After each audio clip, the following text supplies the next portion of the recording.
In a world of unpredictability and looming crises, the art of prepping becomes a beacon of hope for many, promising safety and sustenance for themselves and their loved ones. But as we stand on the cusp of potential turmoil, the shadow of authority looms large. Today's deep dive?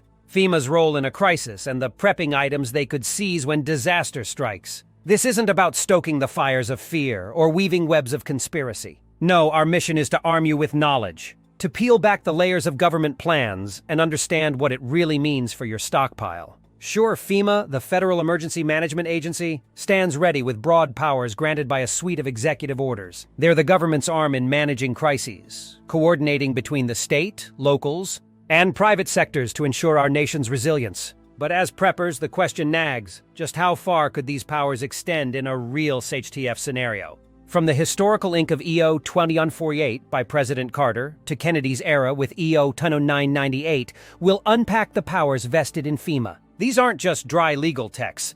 They're the blueprint of potential action over your food, your farm equipment, and yes, even your means to communicate. Striking a balance between preparation and awareness is key. Stick around as we uncover the 7 prepping items that FEMA will seize when SHTF.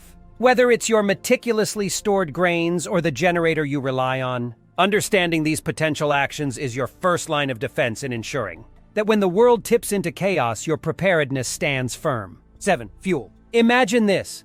Disaster has struck. The world as you know it is in chaos. At this moment, fuel doesn't just power your car, it powers your chances of survival. It's the lifeblood for your generators, your means of escape, and ultimately, your lifeline. In such times, gasoline, diesel, or any alternative fuel types become more precious than gold. Bringing fuel into a disaster-struck zone means you're carrying a finite, highly coveted resource. It powers essential machinery, aids in transportation, and is pivotal in maintaining a semblance of normalcy amid turmoil. However, this is also when the true challenge begins. The more daunting ordeal emerges when these reserves start to dwindle. What do? Your choices narrow down to evacuation or the perilous quest for more fuel. But here's the twist. When the societal structure is teetering on the brink, FEMA steps into the picture, wielding executive powers that might just zero in on your carefully hoarded stockpile. Under various executive orders, FEMA is vested with the authority to requisition your fuel to bolster their emergency operations. This could mean your reserves, amassed with foresight for just such a crisis, might now power someone else's emergency response. This scenario highlights a stark reality. In times of widespread disaster, your fuel, your lifeline, could be absorbed by the very infrastructure meant to provide relief. It spotlights the critical decision every prepper must face. How to prepare when the very items you rely on could be commandeered for the greater good? This is a question that hangs heavy in the air, especially as we explore the world of prepping and the intricacies of survival when SHTF. Sikta. Next up, we're dialing into something crucial for all you preppers out there: radios and communication devices. Now, before we get into the nitty-gritty, it's vital to remember that in the chaos of a disaster, communication becomes as valuable as gold. And guess what? FEMA knows this all too well. With the legal power to requisition equipment, that big antenna sticking out of your truck isn't just for show. It might as well have a bullseye on it for FEMA agents. But why, you might ask?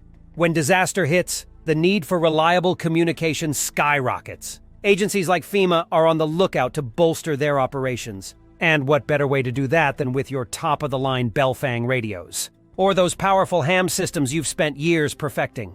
However, this brings us to a crucial point. If your communication gear is as conspicuous as a flare in the night sky, you might want to rethink your strategy. It's time to play it smart with your ham radios. Consider camouflaging them or adopting more discreet storage solutions. After all, in a world where information is power, ensuring your lines of communication remain secure and undercover could be the game changer in your survival strategy. Stay tuned, stay prepared, and most importantly, stay connected.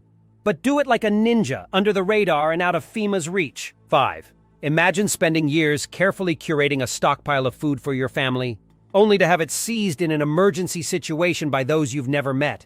The very thought sends shivers down one's spine, doesn't it? Well, according to certain insights, FEMA has the authority, and possibly the intent, to take control of food supplies and even entire farms in times of crisis. This means that the very sustenance you've squirreled away for years could be earmarked for redistribution. The scenario paints a stark picture of helplessness as strangers dictate the fate of your carefully preserved provisions. To combat this grim possibility, the ingenuity of preppers comes to the fore. It's not just about storing food. It's about smartly hiding it in various concealed locations, making it difficult for any entity to deplete your reserves completely. This strategy of diversifying your storage locations can be a game changer, ensuring that come what may, your family's survival won't hinge on the whims of those unacquainted with your needs and efforts. 4. Generators, the silent beacon in the storm.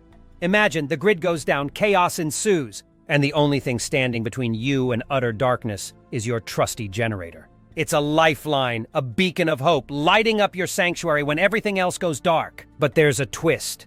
This beacon could turn into a beacon for attention, especially from FEMA under the shadow of EO 10997. Yes, in the midst of crisis, when traditional power lines fail us, generators become more precious than gold, powering our homes, safeguarding our food, and keeping our families warm. But as you bask in the hum of your generator, it's crucial to remember this machine's whispers can travel far, potentially flagging down the powers that be. Under EO 10997, FEMA wields the authority to commandeer all the power resources necessary to brave the storm of emergency situations, including your generator. The reason? In times of disaster, FEMA steps up to throw a lifeline, establishing camps for those hit hardest, ensuring there's light, medical aid, and communications, all powered by reliable energy sources. Your generator thus could be on their radar, not as a target, but as a vital resource to help many in distress. Now, this isn't about the loss of a machine. It's about understanding the broader picture, the collective effort to weather the storm, and sometimes that means your beacon of hope could light up a larger community. 3. The power of FEMA during crises can lead us into uncharted waters,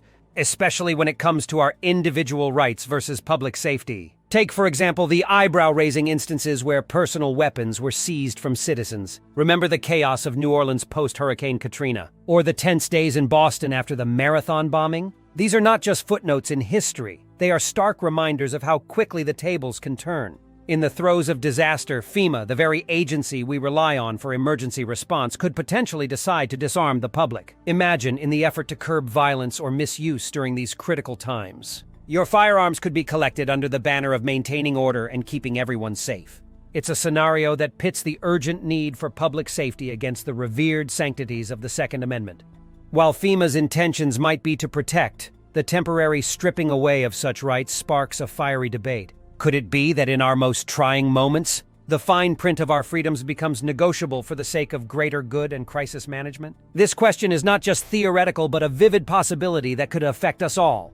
2. Medical must-haves at risk. Imagine this, FEMA stepping in to claim control over your carefully gathered medical stockpiles. That's right, in times of crisis, those vital medical supplies and medicines you've hoarded for emergencies could be marked as essential by federal agencies and taken right from under your nose. We're talking about a scenario where your health is deemed satisfactory by their standards, leading them to conclude that your medical preps are up for grabs, while there's a grudging acknowledgement that you need food to survive, which they might leave behind. The approach to medical supplies could be starkly different. This segment dives into the unsettling possibility of losing your medical lifelines when you might need them most, highlighting the urgent need for strategic and discreet prepping when it comes to safeguarding your health essentials from potential seizure. 1. Bottled water. Imagine this.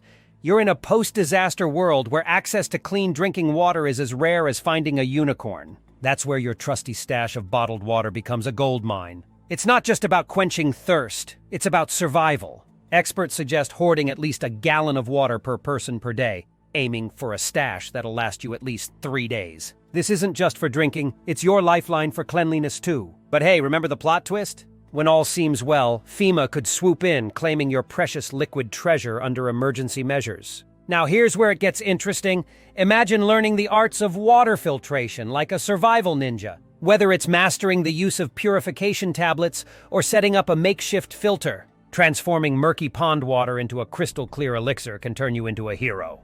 But wait, there's a key to this apocalypse survival tip. Always keep a hidden stash. Because when the world's going bonkers, waiting in line for a sip of your own water can drive anyone nuts. Stay smart, stay hydrated, and maybe, just maybe, consider a sneaky hideout for that liquid gold. In the face of uncertainty and disaster, the balance between individual preparedness and collective recovery efforts led by organizations like FEMA unveils a complex narrative. From safeguarding generators that whisper of resilience in the dark, to bracing for the potential reallocation of personal and critical resources, the dialogue between personal liberty and public safety takes center stage. These scenarios are not woven from the threads of fear, but rather from the fabric of foresight and community spirit. They invite us to ponder deeply on our preparedness, the sanctity of our rights, and the broader implications of shared resources during crises. How do you balance personal preparedness with the needs of the wider community in times of disaster? We'd love to hear your thoughts in the comments below. If you found this discussion enlightening,